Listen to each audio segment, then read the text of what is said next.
नमस्कार दोस्तों, मैं सुरेंद्र स्वागत करता हूं अपने YouTube चैनल सुरेंद्र मैथ्स पर। आज हम एक इम्पोर्टेंट कंसेप्ट करेंगे। भाई limit x tends to a f x is equal to x. अगर कोई सीक्वेंस, ये सीक्वेंस है, सॉरी एफ एक्स नहीं है, क्या है ये सीक्वेंस a n, ठीक है ना, क्या है ये a n माइनस में l का mod less than epsilon for all n greater than equal to m।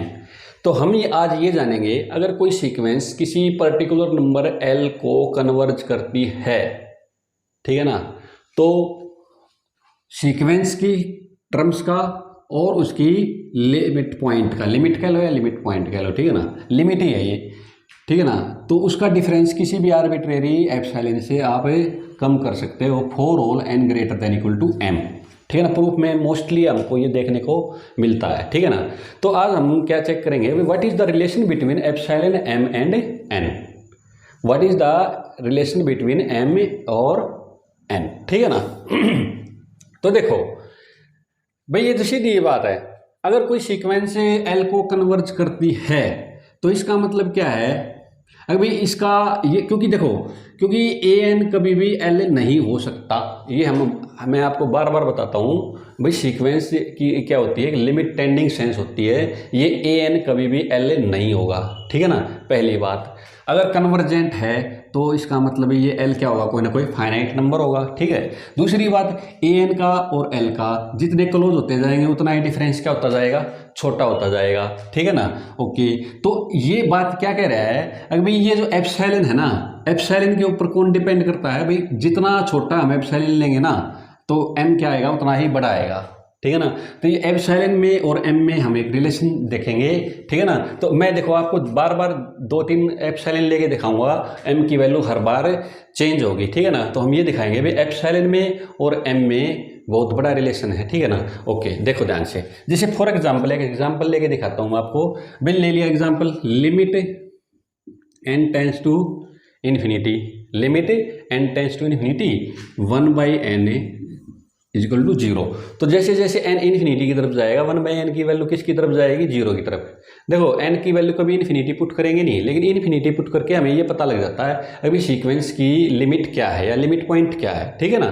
Okay, तो देखो अब मैं क्या करूँगा, अब जैसे अब चेक करते हैं हम, अब एप्सिलॉन लेना स्टार्ट करते हैं। भाई पहले हमने एप्सिलॉन पॉइंट ले लिया 0.1, क्या ले लिया 0.1।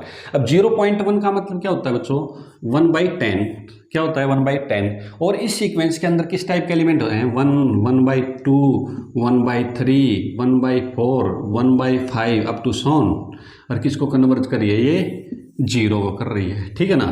ओके, तो an कन्वर्ज टू 0।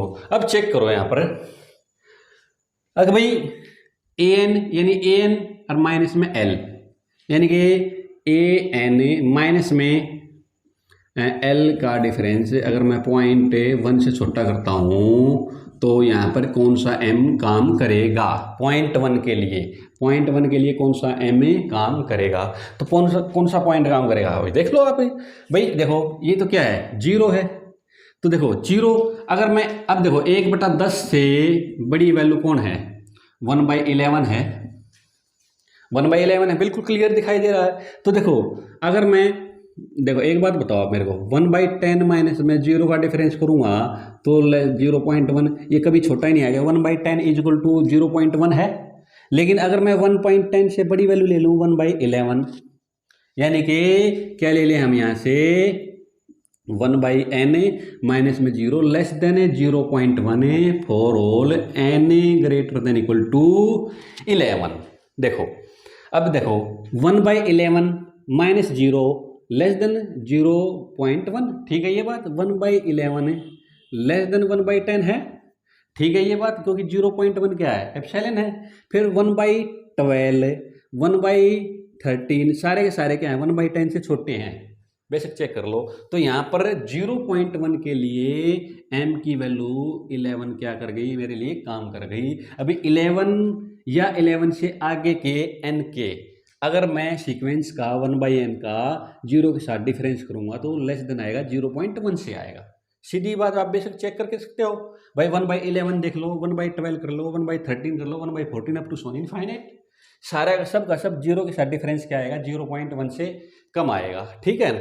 ओके, अब देखो, अब और थोड़ा और ले लेते हैं, थोड़ा और आगे बढ़ते हैं। अब ले लिया 0.01 ले लिया, 0.01, तो 0.01 का मतलब क्या है भाई, 1/100 है, क्लियर दिखाई दे रहा है। तो यहाँ पे 1/100 है, 1/100 के लिए तो काम नहीं करेगा, लेकिन 1/100 से एक नंबर आगे ले लो, 1/101, 101, तो 101 का जीरो के साथ डिफरेंस करूंगा तो 0.01 से छोटा आएगा, क्योंकि ये क्या है 1/100, और 1/100 क्या है, 1/100 से छोटे कौन है, 1/101, 1/012, 1/, ठीक है ना, 103, 104 अप टू सोन इनफाइनाइट। तो इस 0.0 एप्सिलॉन के लिए 0.01 के लिए मुझे m की वैल्यू क्या मिल गई बच्चों, यहाँ से 101 मिल गई, तो क्या मिल गया, 101 मिल गई। तो आप एप्सिलॉन की वैल्यू कुछ भी पुट कर लो, आपने एप्सिलॉन की वैल्यू पुट कर ली 001, तो यहाँ पे एप्सिलॉन की वैल्यू क्या हो जाएगी, 1001 हो जाएगी, 1001 हो जाएगी, बेशक चेक करके देख लो।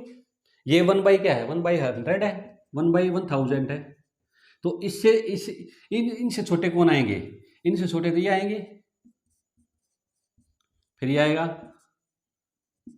ठीक है ना, कुछ भी कर लो आप, समझ में आई बात। तो 0.001 के लिए कौन m काम करेगा, 1001, अगर एक जीरो और लगा दूंगा तो क्या हो जाएगा, 10,000 एक काम कर जाएगा, एक जीरो और लगा दूंगा तो ये इस तरह से काम करता रहेगा। समझ में आ रही है बात, कुछ भी ले लो आप, कुछ भी, ये पक्की बात है। अगर कोई सीक्वेंस कन्वर्जेंट है, अगर कोई सीक्वेंस कन्वर्जेंट है तो एप्सिलॉन की वैल्यू जितनी छोटी लेंगे m की वैल्यू उतनी ही बड़ी आएगी। क्यों आएगी, क्योंकि एप्सिलॉन छोटा लेंगे तो जो n टर्म है सीक्वेंस की टर्म, वो लिमिट के और भी क्लोज होंगी, क्लोज होंगी तो इसका मतलब है जो सीक्वेंस की टर्म है वो ज़्यादा आएगी, ठीक है ना। तो m की वैल्यू आपको ज़्यादा लेनी पड़ेगी।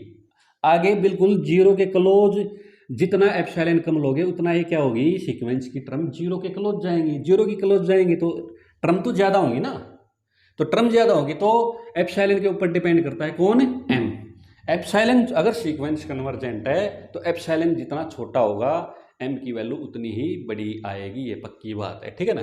तो आई होप आपको इस एग्जाम्पल से सीक्वेंस में एप्सिलॉन और m का रिलेशन, n का रिलेशन सब पता चल गया होगा, ठीक है ना। ओके, अगर आपको ये वीडियो मेरी पसंद आई हो तो प्लीज़ इस वीडियो को लाइक कर देना, शेयर कर देना और सब्सक्राइब कर देना, ठीक है। नेक्स्ट लेक्चर में मैं इसी तरह का कंसेप्ट लेके आऊँगा, what is the difference between limit and limit point, ठीक है ना। बहुत अच्छे अच्छे कंसेप्ट आएंगे, ठीक है ना। आप इन वीडियो को देखते रहना और इस चैनल को सब्सक्राइब जरूर कर देना। धन्यवाद।